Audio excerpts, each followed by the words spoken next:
So that was deciduous forest, but of course there are other biomes. So a biome is just a collection of ecosystems, and here's a great example. So this is the tundra. The tundra is the ecosystems of farthest north and south.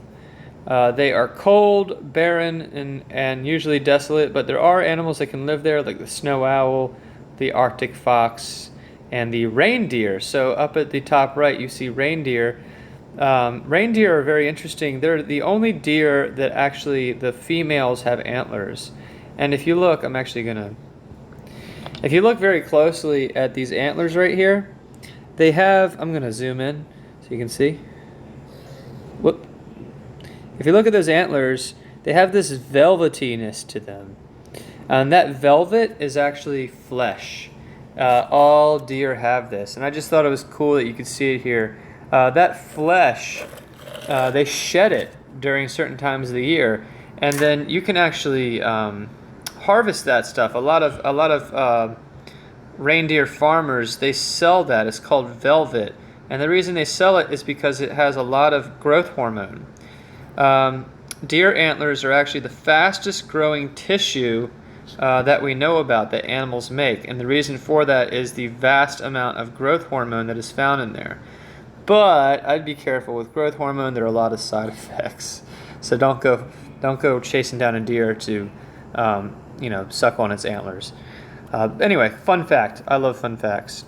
But back to business. So the tundra is a very cold place, and so we don't have a lot of vegetation. There just isn't enough heat and sunlight hitting the earth directly for vegetation to grow. And so you get a little bit of grass here and there, but most of this is actually like fungus and algae living in symbiosis. And you can see, if you look carefully at these little lines here, that is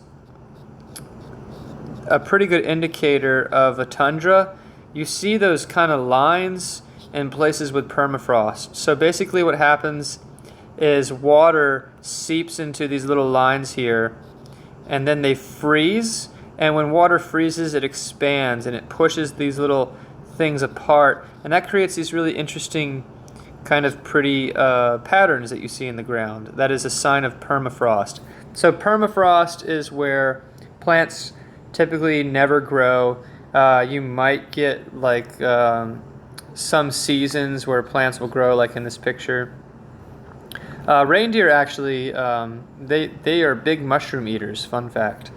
And of course you got seasonal living things that come there to lay eggs, like snow geese. But yeah, tundra doesn't have a lot of biodiversity.